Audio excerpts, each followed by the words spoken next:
News this week of Alibaba's plans to trade its stock in the U.S. is still rocking the investment world. You know, in revenue, number of users, its valuation at 6 times that of Facebook. Any data point you look at associated with this Chinese e-commerce company is really off the charts impressive. But are the numbers good in terms of you as an investor? You want to invest in this company. Karan Girotra, he wrote the book, The Risk-Driven Business Model. He's a professor at the International Business School, Insead. The Amazon of China and so much more. You really are impressed with how this company was developed, designed, and now managed. Yeah, Bill, you got to think of Alibaba as a company which has got Amazon, eBay, PayPal, and the Better Business Bureau all together in one company.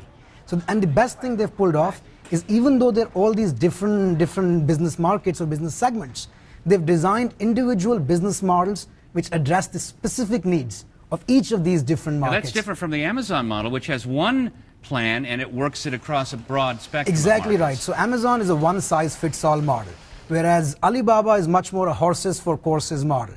So when they have this platform called Taobao, which is really about smaller merchants, which is really about mom-and-pop stores. For Taobao, they have a very different model than for Tmall.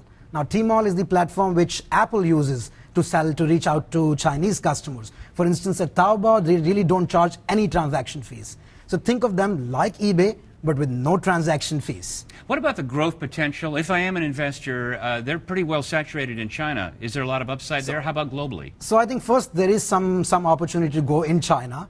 And on top of it, I think of Alibaba's main skill as really being able to configure the right business model for the right market. Now, if that is the skill, you can take that to many other Asian markets. India is a market which is in the nascent stages of e-commerce. And perhaps a lot of people argue that the proceeds from the IPO will go into helping them break the US market, perhaps.